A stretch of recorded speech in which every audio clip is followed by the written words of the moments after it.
ఒడిషాలోని ప్రధాన రాజకీయ పార్టీలకు 2026 కీలకం కానుందా అంటే అవుననే సమాధానమే వినిపిస్తోంది.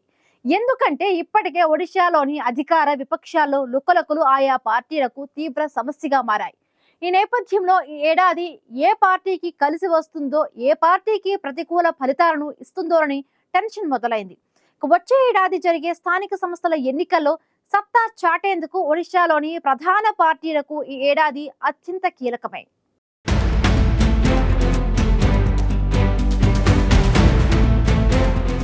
ఒడిశాలోని ప్రధాన రాజకీయ పార్టీలకు ఈ ఏడాది ఎంతో కీలకం కానుంది. ఎందుకంటే ఇప్పటికే ఒడిశాలోని అధికార విపక్షాల్లో లుకలుకలు కొనసాగుతున్నాయి. ఇలాంటి పరిస్థితుల్లో ఈ ఏడాది ఎవరికి కలిసొస్తుందన్నది ఇప్పుడు చర్చనీయాంశంగా మారింది. 2027 సంవత్సరం ప్రారంభంలో ఒడిశాలో స్థానిక సంస్థల ఎన్నికలు జరగనున్నాయి. ఇందుకోసం ఇప్పటి నుంచే ఒడిశాలోని ప్రధాన పార్టీలైన బీజేపీ, బీజేడీ, కాంగ్రెస్ పార్టీలు తీవ్ర కసరత్తు చేయాల్సి ఉంటుంది. ఈ నేపథ్యంలో ఏడాది ప్రధాన పార్టీలు రానున్న ఎన్నికల కోసం మరింతగా శ్రమించేందుకు సిద్ధమవుతున్నాయి. అయితే వచ్చే ఏడాది జరగనున్న స్థానిక సంస్థల ఎన్నికల కోసం ప్రధాన పార్టీలు తమదైన వ్యూహాలను సిద్ధం చేసుకునే పనిలో నిమగ్నమయ్యాయి.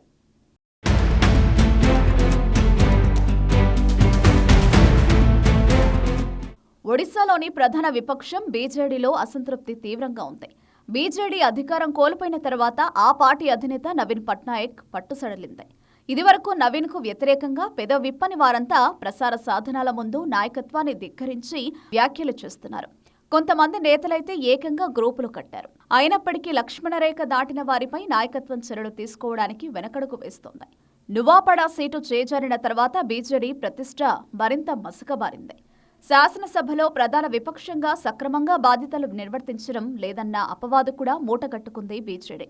ఇటీవల జరిగిన బీజేడీ పార్టీ ఆవిర్భావ వేడుకల్లో మరో 100 ఏళ్లు బీజేడీ మనుగడ సాగిస్తుందని నవీన్ పట్నాయక్ చెప్పినప్పటికీ పార్టీ శ్రేణులకు దిశానిర్దేశం చేయలేదు. వయోభారం, అస్వస్థత వల్ల ఓపిక, ఉత్సాహం తగ్గిన నవీన్ పట్నాయక్ తన తదనంతరం పార్టీ సారథ్యం ఎవరు చేపడతారన్న దానిపై విప్పలేదు. మరోవైపు కార్తికేయన్ పాండ్యన్, సుజాత కార్తికేయన్ దంపతుల అలజడి బీజేడీలో కొనసాగుతోంది. ఈ పరిస్థితుల్లో 2026లో ఈ సవాళ్లు అధిగమించి నేతలందరినీ ఒకే తాటిపైకి తేవడం నవీన్ పట్నాయక్కు అగ్ని పరీక్ష అని రాజకీయ విశ్లేషకులు భావిస్తున్నారు.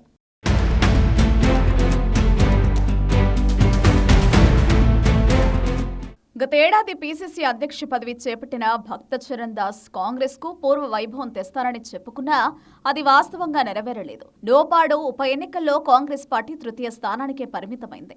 అంతేకాదు కాంగ్రెస్ లో ఇంటి పోరు యథాతథంగా ఉంది. దానికి తోడు నేతల్లో అభిప్రాయ భేదాలు స్పష్టంగా కనిపిస్తున్నాయి. ఇటీవల కాలంలో కాంగ్రెస్ చేపట్టిన ఆందోళనల్లో నాయకులంతా పాల్గొనలేదు.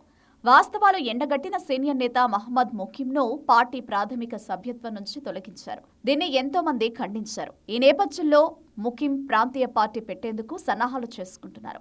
అందులో భాగంగానే బీజేడీ, కాంగ్రెస్ అసంతృప్తి నాయకుల్ని తన వైపు రప్పించుకునే ప్రయత్నాలు చేస్తున్నాయి. స్థానిక సంస్థల ఎన్నికల్లో తమదే పైచేయి అంటున్న భక్తచరణ్ ముందు ఎన్నో సవాళ్లున్నాయి. ఇవి అధిగమించి కాంగ్రెస్ కు పూర్వ వైభవం తెస్తానన్న భక్తచరణ్ ఆశయం నెరవేరుతుందా అన్న చర్చ పార్టీలో కొనసాగుతోంది.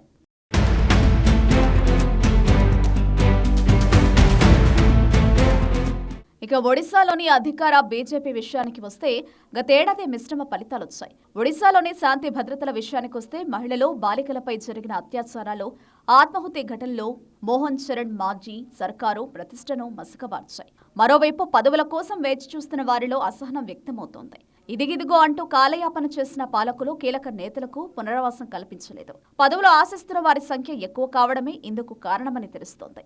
గతేడాది నువాపడ అసెంబ్లీ ఉప ఎన్నికల్లో విజయం సాధించిన బీజేపీ త్వరలో జరగనున్న స్థానిక సంస్థల ఎన్నికల్లోనూ ఆధిక్యత సాధించాలన్న ధ్యేయంతో ఉంది. పంచాయతీ, బూత్ స్థాయిలో పార్టీని మరింత బలోపేతం చేయడానికి బీజేపీ నాయకత్వం కసరత్తు చేస్తోంది. ఇది నెరవేరాలంటే ఆశావాహులకు పునరావాసం కల్పించాల్సి ఉందనే అభిప్రాయాలు వ్యక్తమవుతున్నాయి. మరి ఈ ఏడాదిలో బీజేపీ అనుకున్న స్థాయిలో పార్టీని బలోపేతం చేస్తుందా లేదా అన్నది చూడాలి.